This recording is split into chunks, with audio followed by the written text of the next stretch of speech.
Welcome to the Vibrant Living Network. Have you ever wondered what is possible beyond possible? What is the thing you've been wondering and inquiring about? Are you just feeling stuck and don't know why? Are you thinking or are you seeing? Seeing allows us to expand and have this other experience. We want to invite you for that wake-up call.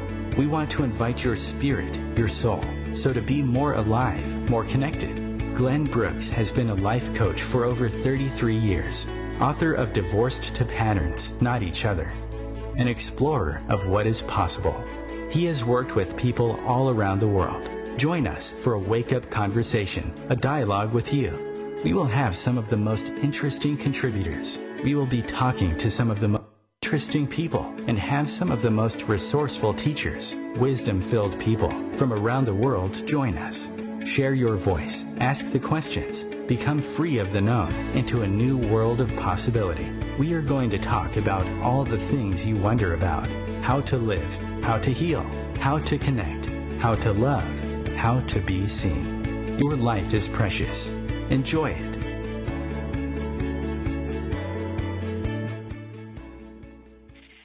Good afternoon, good morning. It's good being with you. I'm Glenn Brooks for Vibrant Living. I always listen to the intro and realize it's really about experiencing and engaging, right? It's not so even about necessarily about talking. As I was listening to that, I realized there's been so many times I didn't really have a clue, but I entered into something. I entered and listened differently, and realized in the listening, and what I call listening to the listening, I could see something different. And that's how I learned and discovered a very one-of-a-kind approach to, it's not just speaking, it's being able to move your message in a whole new way. And as I want to acknowledge Kai Cole, she's in Italy as we speak. She usually sits in the role with me of dynamic duo, energy generator, distinguisher, inquirer. So she'll be with us next week. I wish Kai wonderful good things with her grandmother in Italy, Rome. And a pleasant surprise, Carrie McKenna, who was with us last week, who actually feel is going to be part of our Vibrant Living team. I have that sense about you, Carrie. I love the name of your business. Say that the name of your business is Magical. Is it Magical Sequence? Magical Shift. Magical Shift. I like that better than Magical Sequence. All right. Welcome. Good. Thank you. Welcome. Yeah. So and Maureen, let me know when you arrive. Let me know when you're there.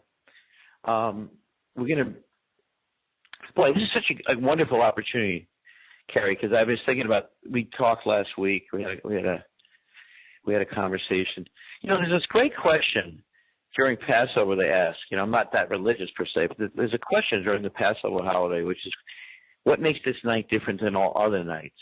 What makes this night different? And when I work with people, and I just see it, we had an amazing session last week with some new people coming in to the network, and all this really interesting stuff kind of comes up, because a lot of times what people do, they'll think, well, radio's like this, or TV's like this, or movies are like this.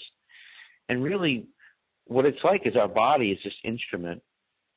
And so actually people's bodies change when I work with them. It changes the way they move. It changes the way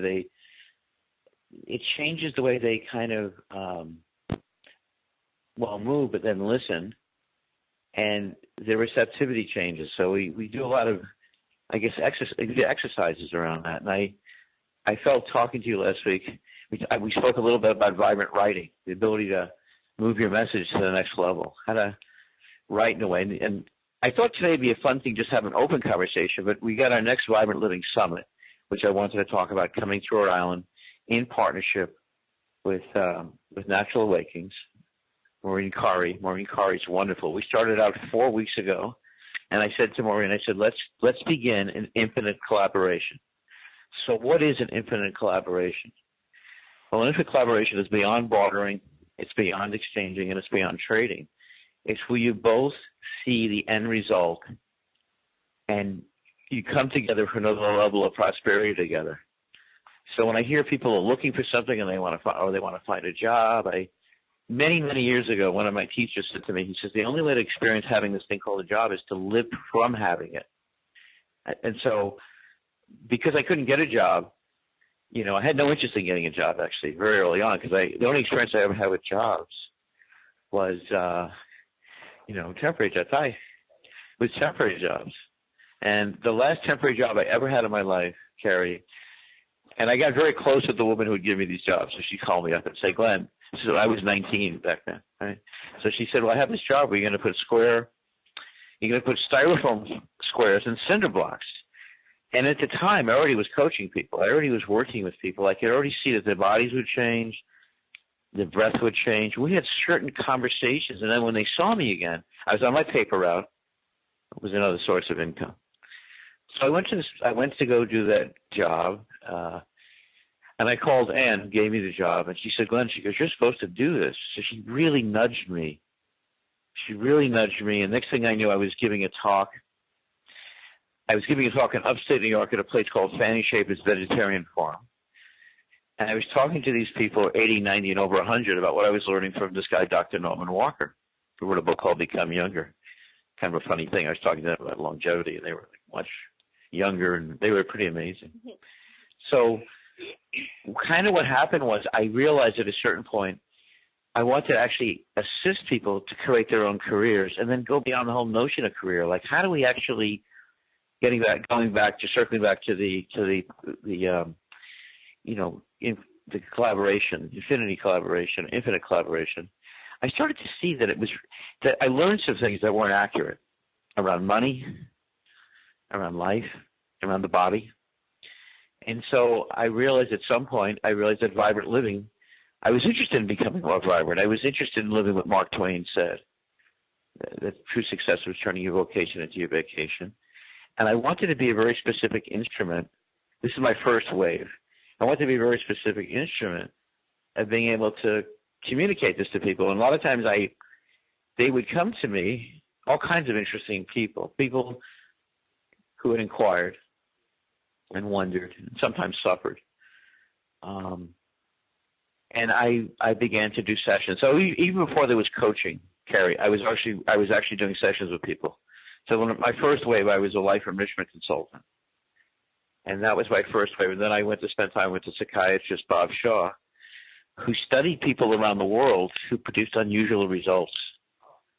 And I was in that training, and I realized some of the things he said so resonated with me. We explored a lot about how a person's presupposition and their assumptions really sometimes totally get in the way of things. And I realized I didn't have the language of that, but it made me aware of why there was so many things that didn't speak to me or invoke a certain quality. So Vibrant Speaking, our Vibrant Living Summit, Infinite Collaboration, these little things kind of, I don't know. It seems like once you can find the language of something, we'll play with this for a moment. Once you can find the language of something, you could begin to communicate with it. Once you could find the language of the heart, the language of the invisible, the stuff that's hard to articulate, and distinguish it. That's kind of what got, that kind of was my thing. But I learned a lot because people would tell me what they were, what their challenges were. And so here you are today. I'm so happy you're here. I'd love to have a dialogue with you. It's wonderful. Well, you're reminding me of how large communication is, because our need to express ourselves is innate in our bodies without words, without that linear kind of thought. And if somebody were standing next to you, you could have a connection where you don't have to speak. I did this the other day. I invited one of my guys to a date, and I said, we're not going to speak the whole night. Mm-hmm. What do? We're going to take a walk. We're going to eat. We can speak to other people in the room so they don't unduly focus on us. But, to each other, we're just going to have silence. And it was incredible because there wasn't anything we needed to explain to each other for that night. And this was a new person to me. We were new to each other. So it was kind of like, not brand new, but like our second date. And, it was a very rich evening. And when I was in theater for 12 years in Chicago doing mostly physical performance.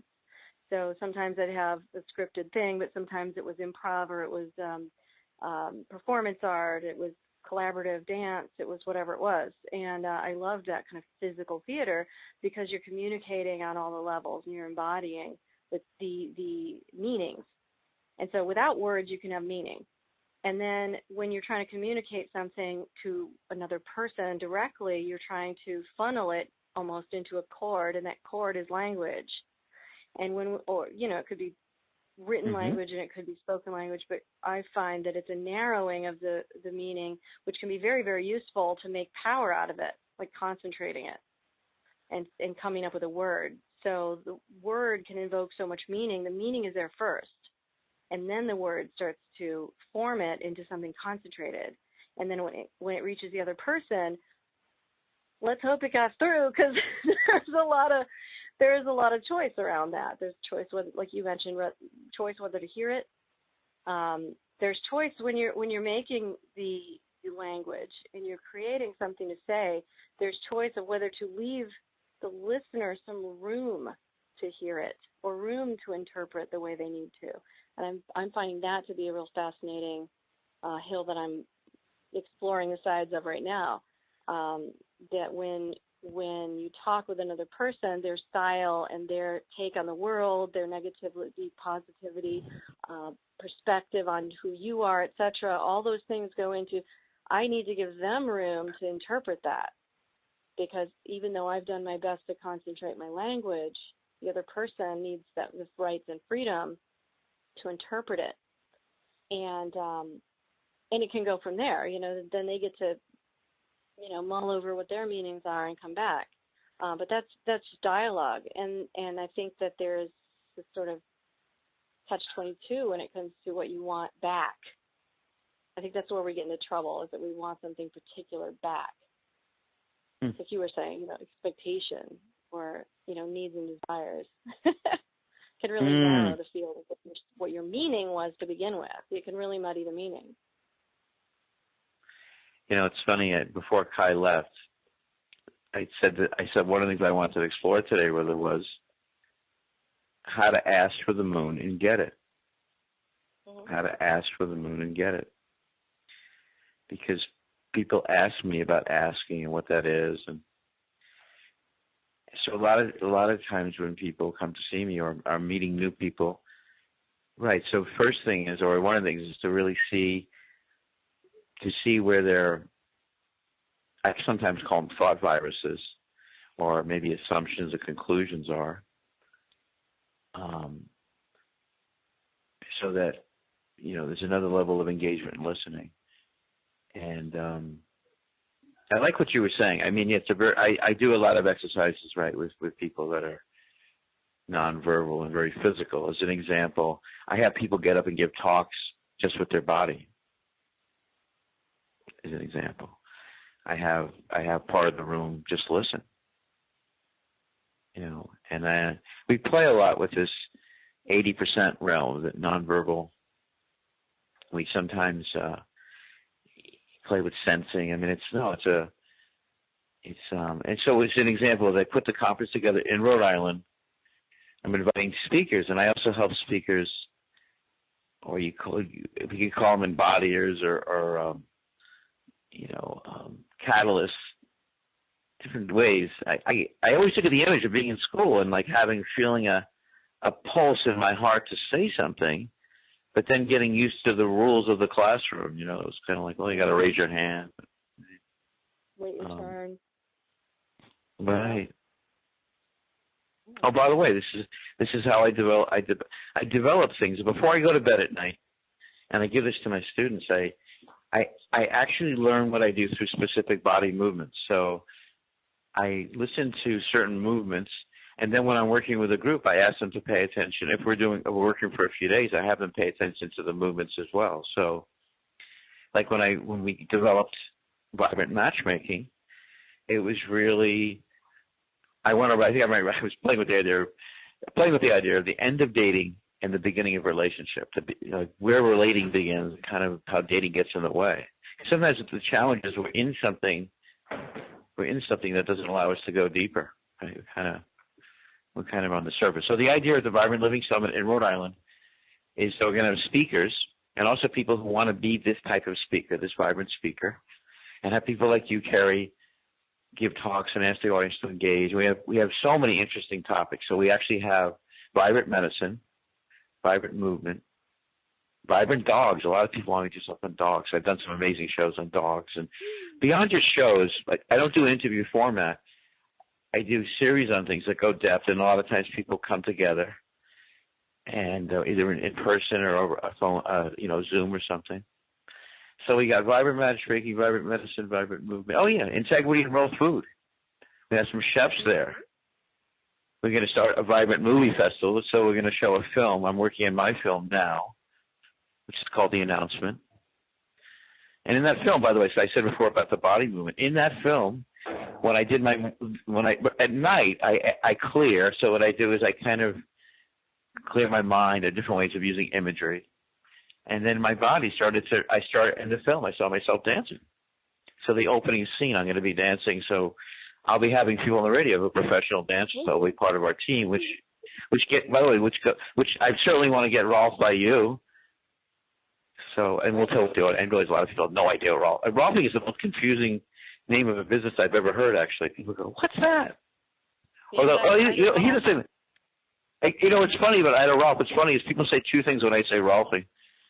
They say, oh, that's the stuff that's painful, or they don't know what it is. That's the two most common responses I have. Yeah, I have that too. Ha! As a Rolfer, that's exactly what I hear. But Ida Rolf actually thought that there was a certain pounds per square inch that you needed to press on fascial tissue to get it to change, and we found that that's not true, and we don't teach it like that anymore. Wow. So it isn't as painful as people think it was, but it deserved its reputation at one time. It's just a reputation that still plagues us. Well, you know what's funny? I'm going to tell you guys. I will continue. We continue. We're talking with Carrie McKenna, who's, I like to think of an aspiring, vibrant living team member. We'll talk about what it means to be a vibrant living team member. We'll talk about our network and how you deliver more freedom, riches, validity, and infinite collaboration. Stay with us for the Vibrant Living Network in a moment. I'm Glenn Brooks.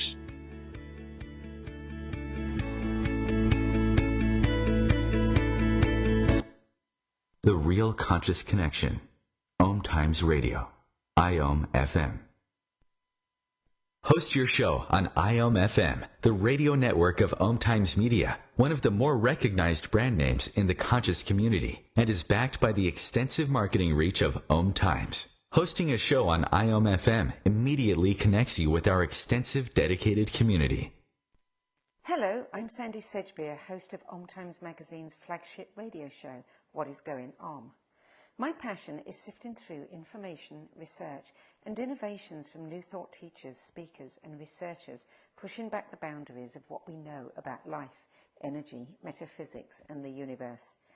I love shifting perceptions about who we are, why we're here, and how quickly impossible becomes normal when we open our minds, expand our awareness, and accept that the only limits that exist are those we place upon ourselves.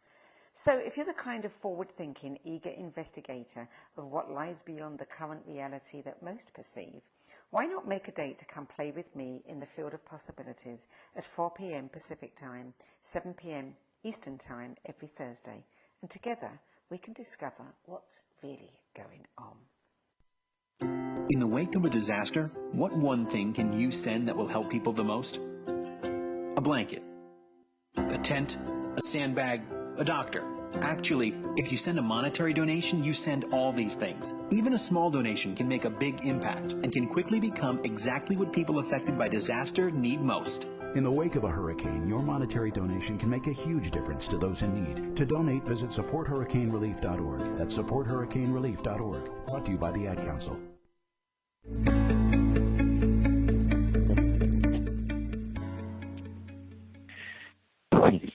You're listening to the Vibrant Living Network. I'm Glenn Brooks.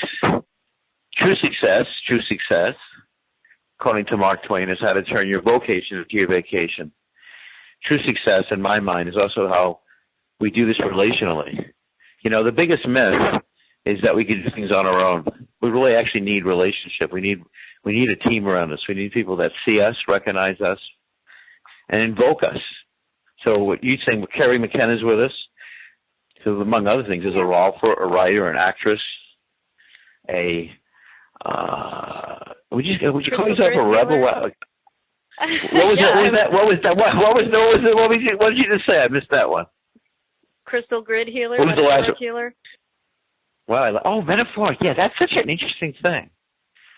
So talk about that for a second. You know, I tell you something.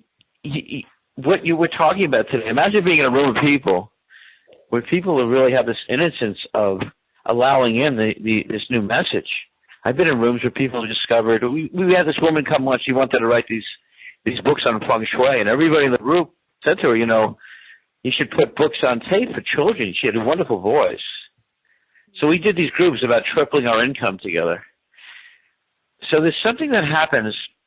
I think if I think about the message we get, and a friend of mine wrote a book called Money is My Friend, Phil Loud, and we used to talk about this together, that the messages for money are like so intense, kind of like don't take money from strangers, don't take money from friends, definitely don't take money from relatives. Well, who's left? Known enemies or something. There's there's not many, right? So when I first started to do this, I mean, it really was left. So that was kind of like, well, that was the line you could never cross.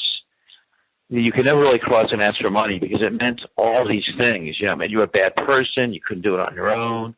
And depending what family you grew up in, you know, the messages were pretty, you know, most messages, by the way, in families are nonverbal. So, for instance, I learned a lot of stuff from my father through his body that, like, I could see when something dropped, he would get very upset. But I saw he would hold his breath. And so for many years when I was at tables and something dropped, I would always breathe. I'd always exhale. Exhale. Absolutely. And so I discovered Rolfing because I was very, very close with Dr. Valerie Hunt. And Dr. Valerie Hunt studied people who had healing attributes from around the world. She was a scientist. And she took me in. We were very close.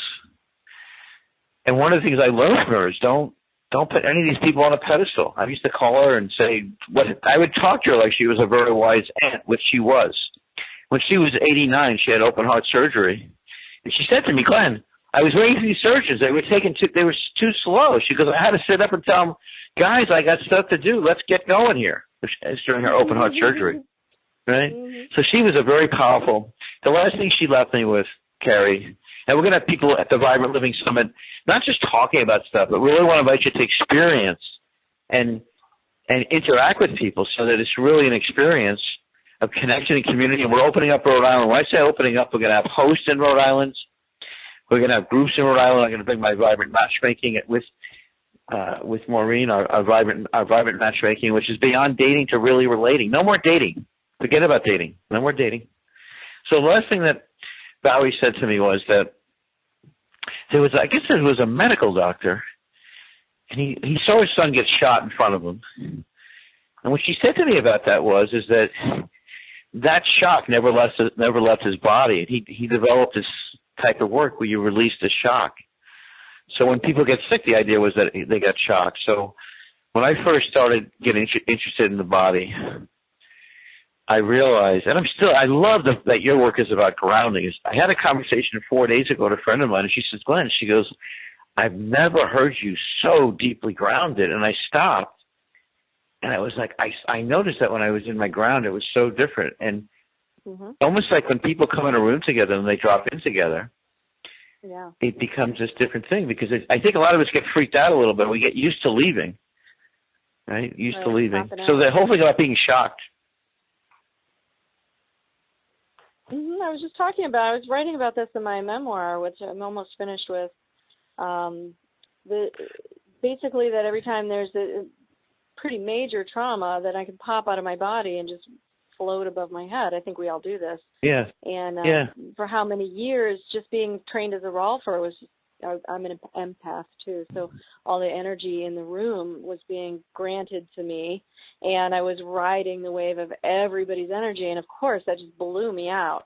So about 10% of rolfers get freaked out during Unit 2 when this happens, and I'm one of them. So I know exactly what you mean by just popping out and just being out there and not needing to come back for a while because it's just too shocking. And that shock is just kind of a trigger that becomes easier over time. So it's actually sometimes hard to know whether you're in or out. And I think people walk around in that state a lot. Yes. Yeah. I mean, my deepest experience of that, and I'm just so happy. I want to thank Dr. Jerry Leedsman, who's the academic advisor for the conference coming up at Harvard, who's become such a good friend. I feel we started on sort of formally, such a good friend. And the whole conference is about the brain, the body, and cognition. And myself and Kai Cole are going to be presenters there. So that's right. I'm finally going to Harvard. It took a while, but I'm in. We got our letter of acceptance, Carrie. Nice. So it's a new thing that. Hey, you know what I want to do right now with you? I want to do something with you that I think I want to do a ceremonial. I just came up with this word. I want to do a ceremony induction with you becoming a Vibrant Living team member, and based on the principles of. You're not ready for that? Okay, all right. I was thinking that would be a spontaneous thing. The first rule of all invocation is that it is super serious, and I need to, Okay. I need to commit myself first. And I haven't done that yet. All right. I want you to. It's because I respect it that I don't want to just jump in. No, I love that. I love that. I love that. The only thing I would say differently, and we probably mean the same thing, is I say to people all the time that life's way too significant to be taken seriously. We must give it our attentiveness, but not seriousness. But I appreciate what you mean by that. Yeah. Yeah. I also I just invited Chris, who's so wonderful, who owns OMTimes Radio. I told him I would send him and his wife to Rome, which I will. So, the whole thing is it's a different approach. It's a different approach. We come in here and we think it's about we think it's about do, be, have, and jobs and survival, and that's the non-song of the day. So if I had to say there's one thing, as I'm working on this movie, I want to say it's one of the most profound experiences of my life, because when I went through I went through 2 years where I really was kind of not just in some sense out of my body, but I was in a shock state. And it was the wonder of it was I could begin again.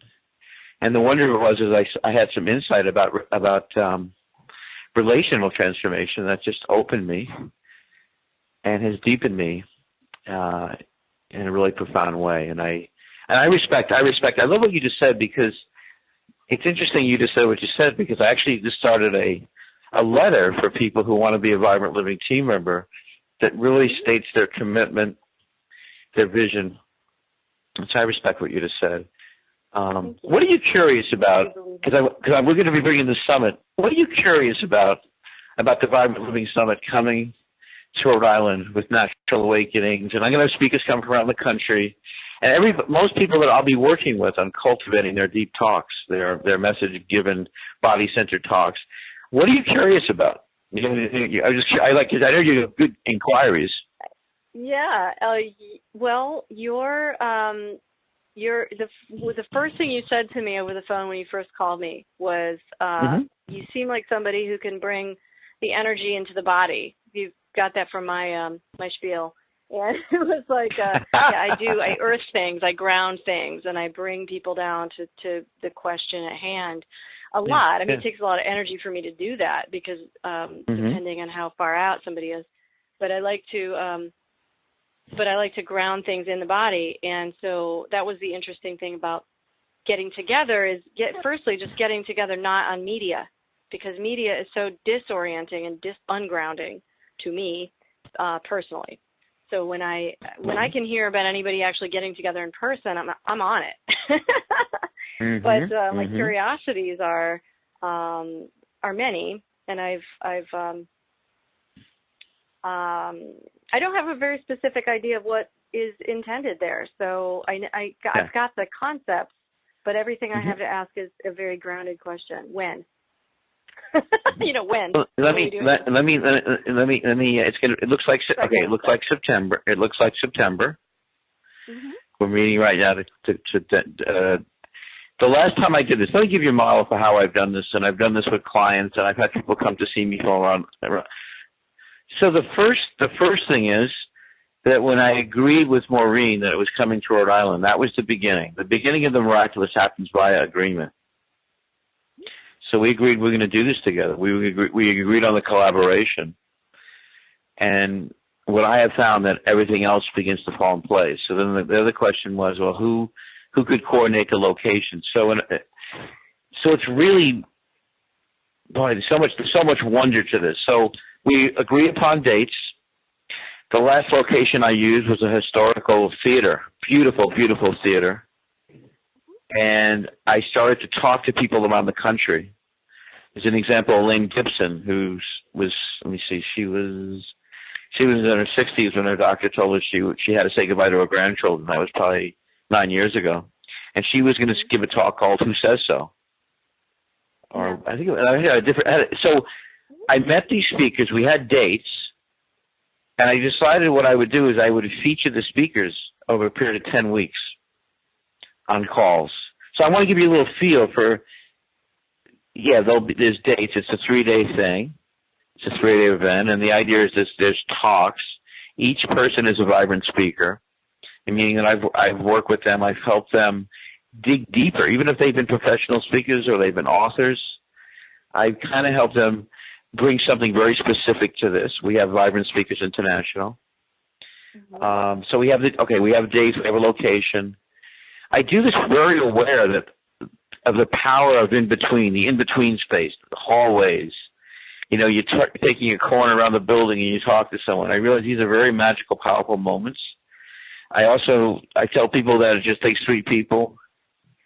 It takes 3 people to totally, profoundly change your life. So I ask people to really reach out to 3 people there. And rather than going to a TED Talk or they're listening to someone else's message, I'm also interested in having it be a place for infinite collaboration to occur.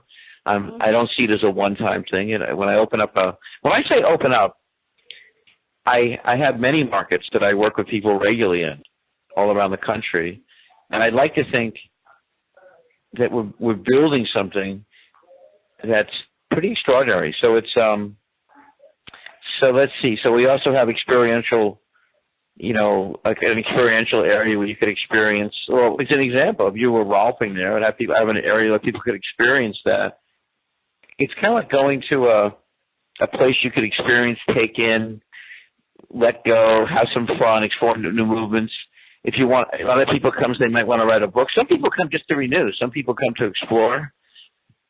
So it's a 3-day event, and I usually partner with someone that I have this infinite collaboration with. Like Maureen is the publisher of Natural Awakenings. It's been said she knows everybody in Rhode Island, and I find her to be an absolute sweetheart. So here's something that's a real hiccup for people. People don't know how to, a lot of us are not educated from trust. So when I listen to people speak and what their concerns are, a lot of how they experience business is from caution. And it's the same thing with their relationships.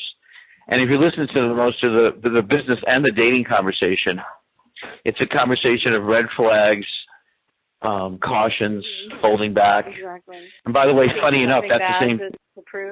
Yes, waiting for the shoe to fall. It's the same thing with speakers.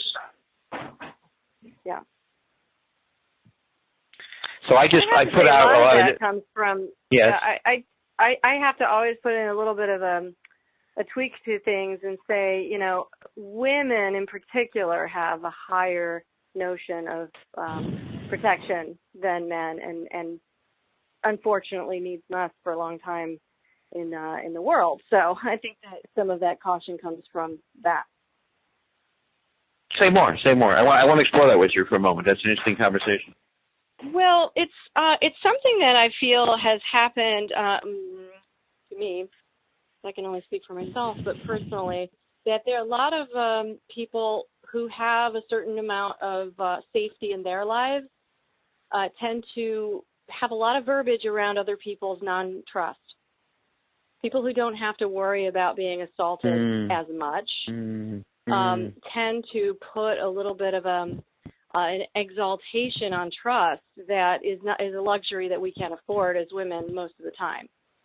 And so I think that as much as women are 50% of the population or something, we also influence the culture back to that.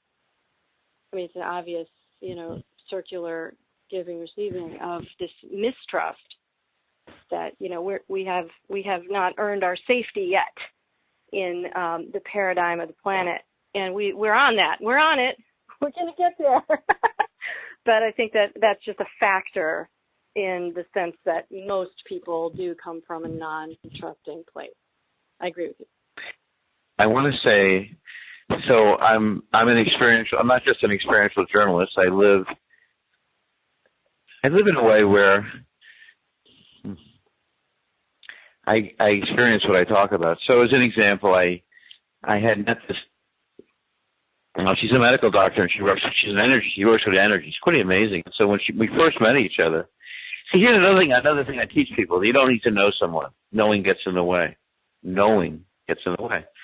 So when I first met Catherine, within the first 2 meetings, she said to me, she said, no one had ever seen her before. She said she went to Brown University, she graduated medical school. It was the most profound thing anybody ever said to me. So 11 days later, she came to see me. And the most interesting thing about that experience, so we spent 7 days and nights together. And our trust was very deep. And it was almost like, it's so funny, it's funny. There's a woman, there's a very well-known person who just put this out there. She says, tell me what's kind of great is, I want to say, Catherine, there's a lot of women on my team that we talk about this. And so the messages now about men in the media are very toxic, closed messages and really form a lot of suppression and ignorance. And the women that I speak to about this, so I think it was Layla Martin who does a lot of interesting stuff around intimacy.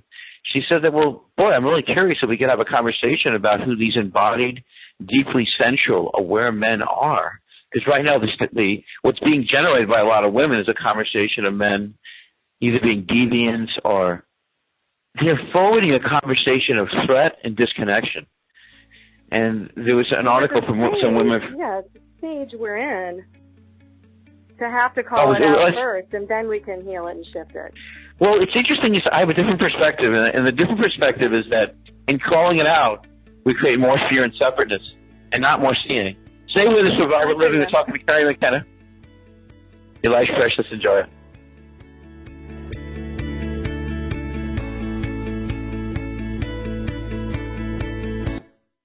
Feed your soul with waves of consciousness on OMTimes Radio.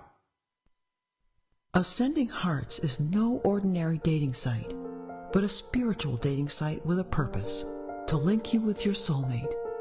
We engineer the serendipity so you can trust that you will attune with someone that has the same matching vibration as you. Ascending Hearts, the conscious dating site for the spiritually aware. Try Ascending Hearts for free. AscendingHearts.com. More than 24 million Americans have an autoimmune disorder, and that number continues to grow. I'm Sharon Saylor, and I'm one of those 24 million. To put that number in perspective, cancer affects about 9 million and heart disease up to 22 million. That's why I've brought together top experts and those thriving regardless of their diagnosis to bring you the latest, most up-to-date information. Join me, Sharon Saylor, Friday night, 7 p.m. Eastern, for the Autoimmune Hour on Life Interrupted Radio to find out how to live your life uninterrupted. Hey, Dr. Phil here. I help people solve difficult problems every day, but one problem has me stumped: childhood hunger. Nearly 16 million children in America struggle with it. Luckily, the Feeding America network of local food banks collects surplus food, giving hope to hungry children and their families. But they need your help. Join me in supporting Feeding America and your local food bank at feedingamerica.org. Brought to you by Feeding America and the Ad Council.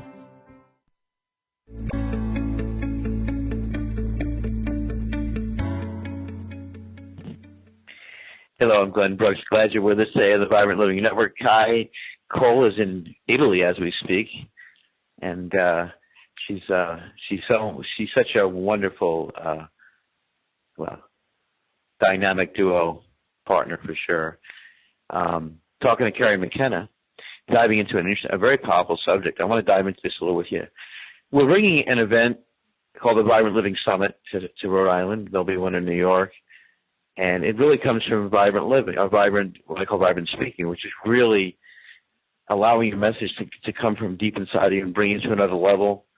I work with people and explore how to bring these messages forward. And so, of course, a lot of what's there is people's assumptions and conclusions in their language, right? And so you talked about we need to call it out. How did you say that? We need to call it out before we could heal it out or something. You said something. We're talking about women and the safety. Yeah. I'd like to say that what I mean is women need to feel heard for a change. And if we do not feel heard, then we have not been heard yet. So I agree with you that you said, if we just put out the negative, then we're just creating a bigger rift, and we're just focusing on a bad, situation and making it worse. I agree with that too. So synthesizing these two ideas, that we need to feel heard, but we need to feel heard in that relational way.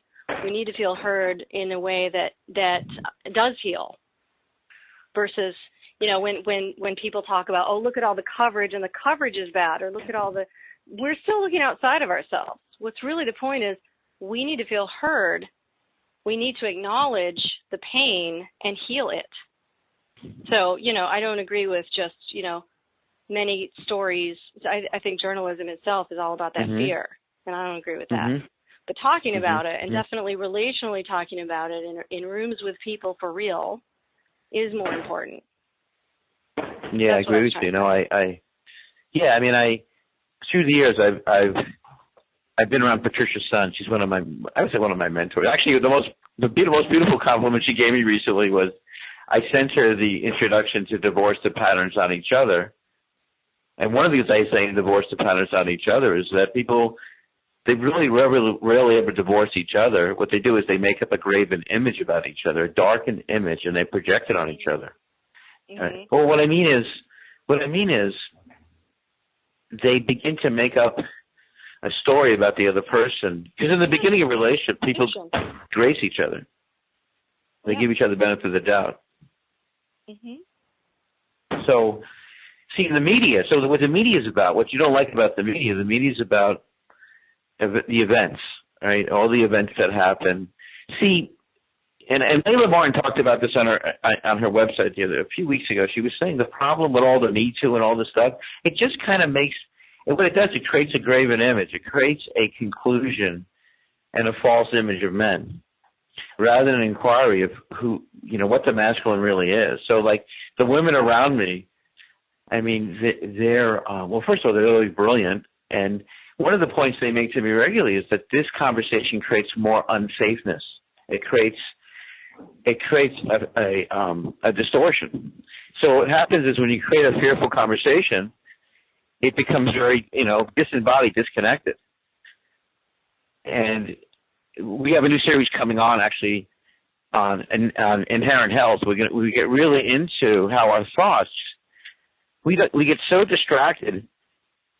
At one time I had someone visit me, a woman from San Francisco, another woman, and I joked to her, she worked at the DA's office, and she said, "Oh, my friends all warned me that I shouldn't just come visit you." And I said, "Yeah, what we should do is we should." I was just joking to her about it because I said, "Well, we should tie you up and send a picture." And see, the fear is so deep in not just the media, but in people's subconscious. And then with they create conversation based on images. So as an example, a lot of the images about men has nothing to do with men. It's just kind of like, it has to do with distorted actions that men take.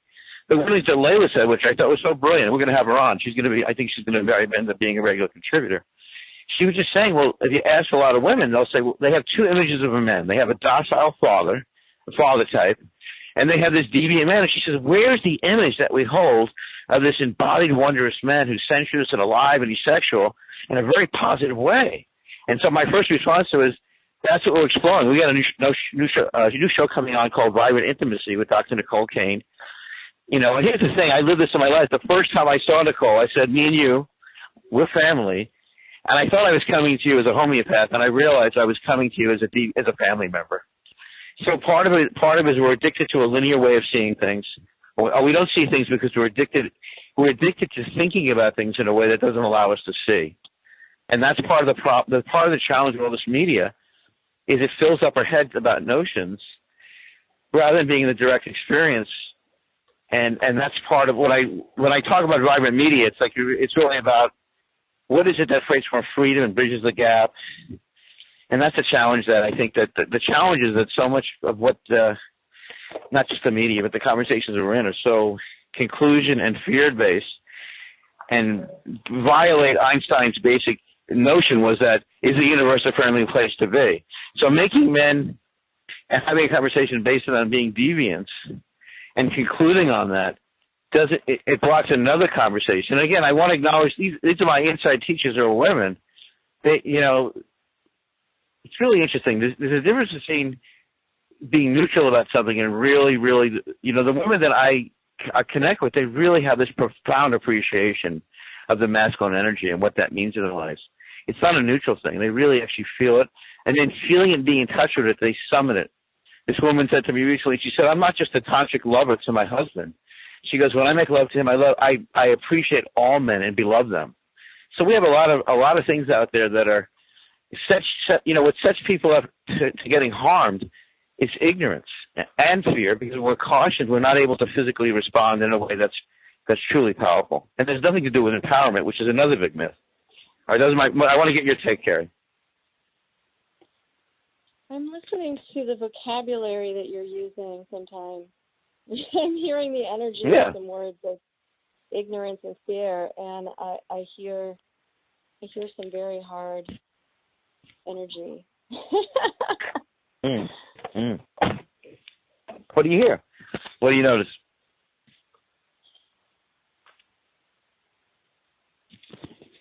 It seems like a very, very edgy sort of this or that energy. A very, I understand what you're saying. I drifted off while you were saying it because I've said all these things myself.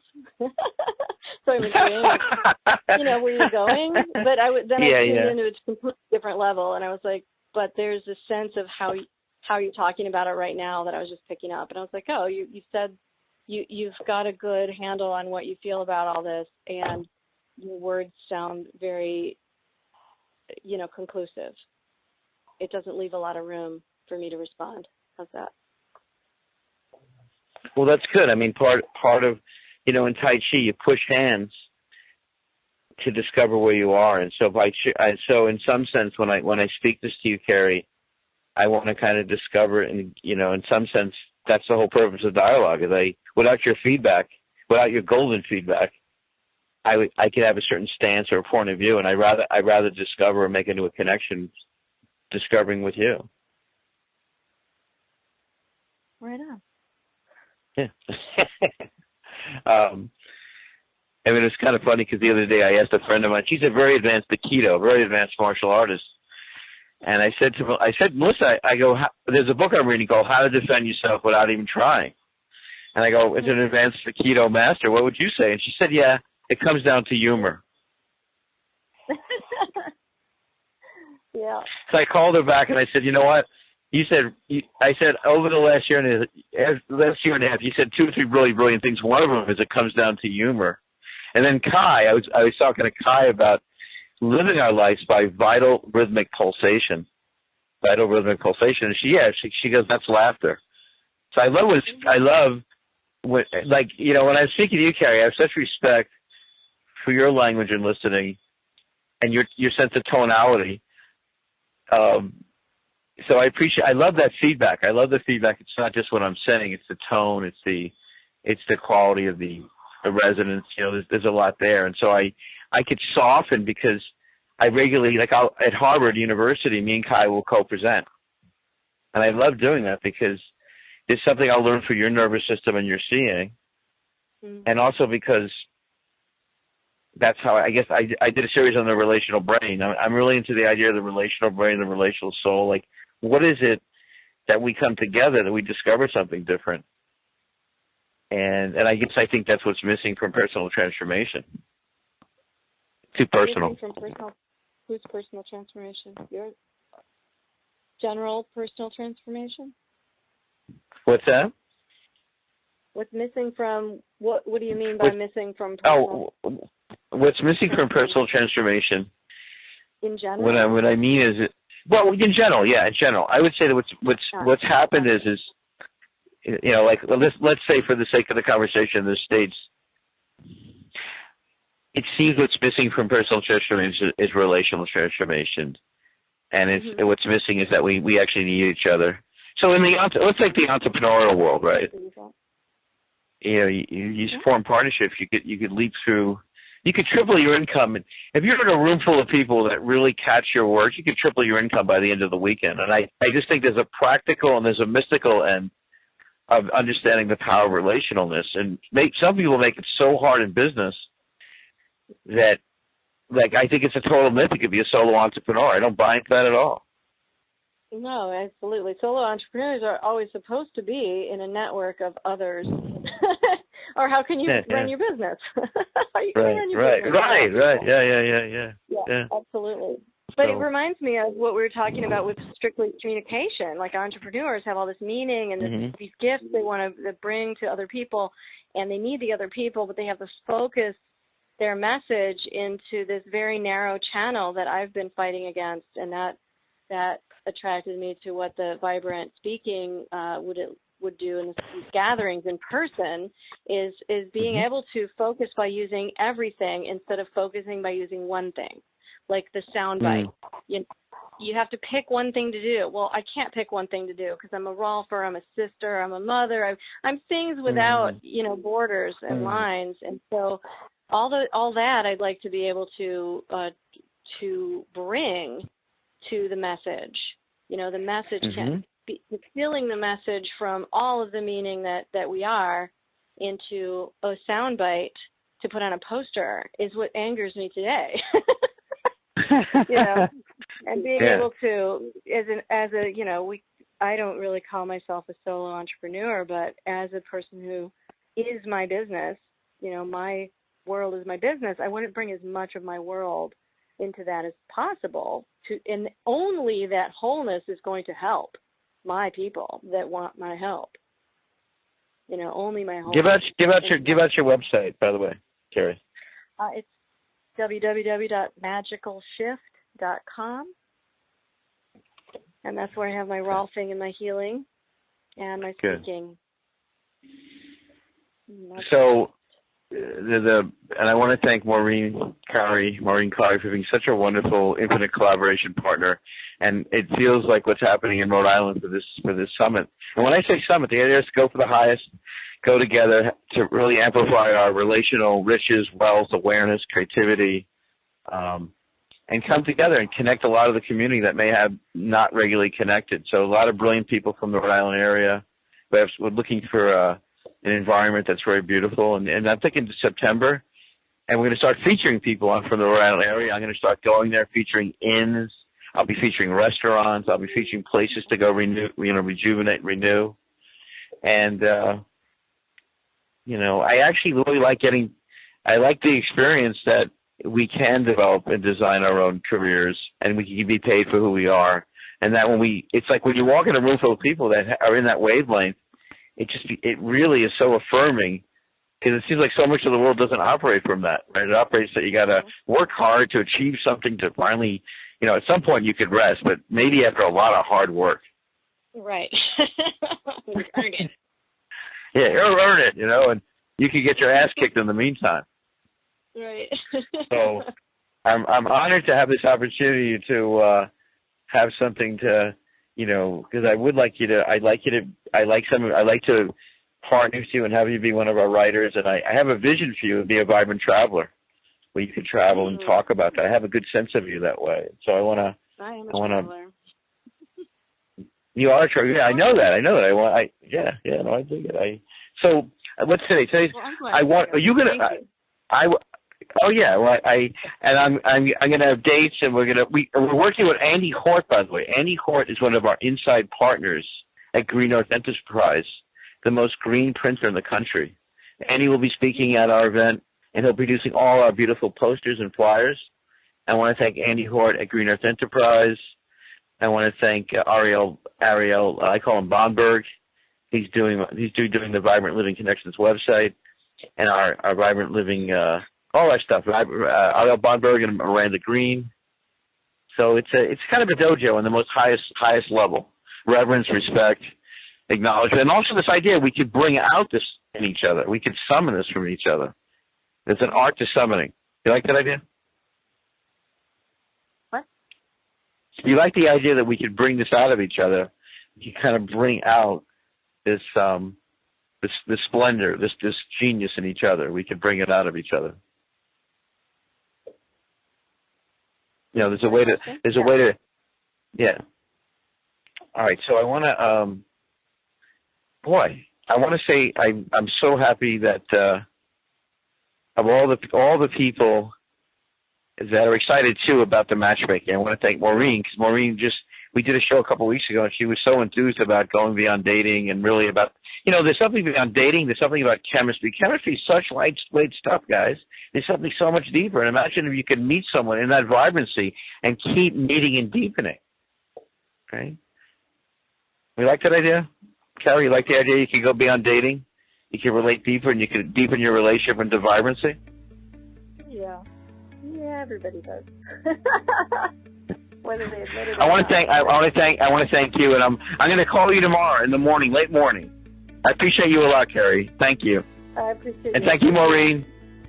You're welcome. Thank you. Thank you, Kai. Ariel. Thank you, Chris. If you like Precious and Joy, I'm Glenn Brooks of the Vibrant Living Network. Thank you.